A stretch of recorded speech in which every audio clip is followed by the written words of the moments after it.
In case you don't know, this is the current situation in Nigeria right now. If you want to win election, buy the electoral system, which is INEC, and also buy the Judiciary, which is the judges, and you're on your way to any seat you are looking for. You don't even need the people's vote. Let me explain. So recently, I listened to a keynote delivered by Dr. Amadi, where he talked about the judiciary problem in Nigeria, how the judges are not supposed to be affiliated or close to the politicians. But what do we have in Nigeria today? We have in Nigeria where the FCT minister, his wife, is also the judge or the justice of the Court of Appeal. Anyway, listen to him. And the strategy of election in Nigeria is very simple. Bribe INEC, bribe Judiciary, commandeer the security, and they are done. The people that destroyed 23 election is INEC and Judiciary. The rules were clear. The Electoral Act is not perfect, but it was very clear.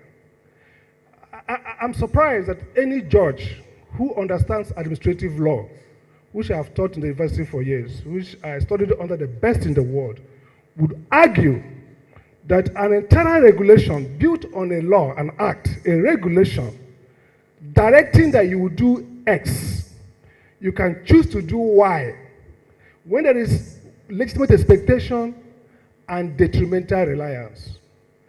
INEC was totally wrong. And the courts, Supreme Court downwards, got it wrong. When an agency created under the law with an enabling act and the constitution that says you can make rules, makes rules, those rules are law. They can unmake it through rule-making process. If they don't, they are bound to obey it. Results should have been transmitted electronically.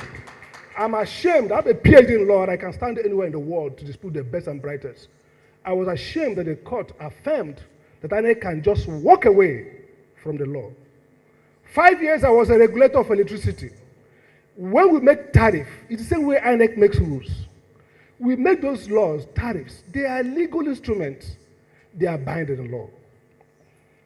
I hold INEC responsible, and I hold the courts responsible for the failure of the elections. Sir, it's important to clarify who can sue. Here is the point. Electoral jurisprudence, the problem with Nigerian elections is that they don't understand electoral jurisprudence.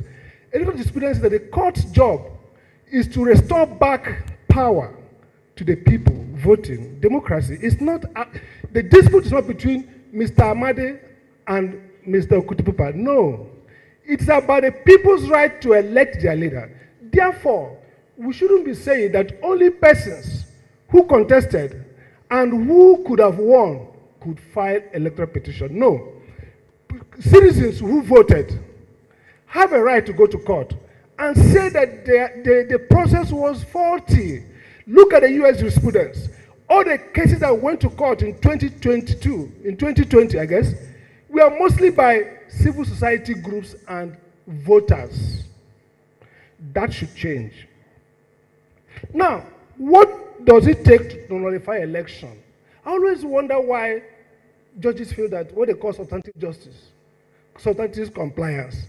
If elections were conducted outside the rules, that is enough to nullify the election. You don't have to prove that you would have won.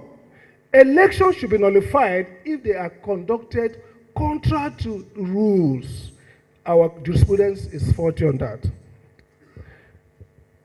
So the question then is, there's a key point somebody mentioned about too much burden on the judges. It is caused by INEC, and I make this clear. The new Electoral Act provides two safeties that we destroyed. First, internal democracy. It says that all candidates must be either elected directly or indirectly. If you choose indirect, then it laid out democratically elected. Let me say it clear. The court has a right and a duty to overrule parties if they present candidates that did not go through the rules of the constitution and their own internal rules. There's no justice like saying, look, there are three people here. Members of the party have a right to due process. That's why the Act provides for it. And that's the Constitution provides for it. So if you do not second-guess politicians, then you are, it's not that you are imposing the candidate, you know, you are requiring them to follow the rules. And That's what the Supreme Court has been saying before. And the final point I want to make is very clear on this. INEC needs to start doing administrative adjudication. Now, let's be very clear.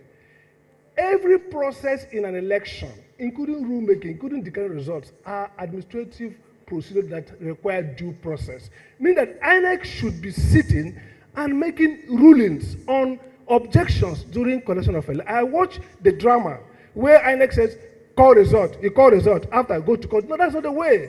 There is an intermediate procedure before adjudication in court. That is administrative hearing. You must establish the validity of those results through a process that INEC can now make rules, which the court will now review through judicial review. So the critical point is here, and I want to end on this note. The Amadi case you mentioned, sir, interesting case. The court did something that was nice, but look at the failure. The issue is, it's not for the court to impose candidates. Courts can verify results and ask people to elect, to go back. So we have to redraft timelines to allow for repeat elections, not imposition. And the key point here then is that this is not a matter of nicety. I like the point you made. Politicians are mad dogs. You need to police them. But when the policer of mad dog is himself mad, then that's confusion. The judiciary should no longer be thinking of politicians as people who want to do public good. The public interest is to impose order and regularity in politics, not to allow politicians to self-regulate. That is a lesson of history. I don't blame politicians, I blame judiciary, I blame INEC, because they abandon their work, and politicians are the ones who can never see power and leave power. You have to treat them as persons who have adverse interest to public interest and force through regulation the convergence of private and public interest. Thank you very much. After listening to him, you can say that until our electoral system and our judiciary system are reformed in this country, we are cooked. If not, we can never have a successful election, or the people cannot successfully elect who they want. But until then, do not forget to enjoy your weekend. Thank you.